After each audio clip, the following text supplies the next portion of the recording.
అరే మామ, నువ్వు వాడిని కొట్టామంటే నీకు 100 రూపాయలు ఇస్తారా?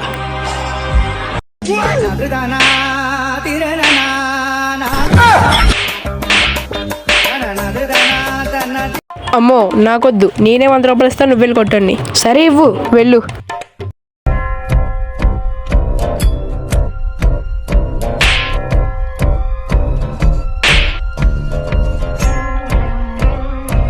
ఏంటి కొడితే ఏమనలేదేంటి?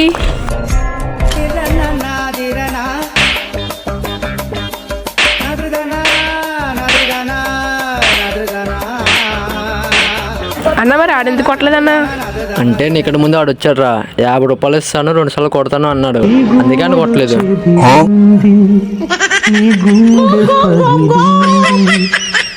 చిట్టి పావురమ ఎవరు కొట్టారు?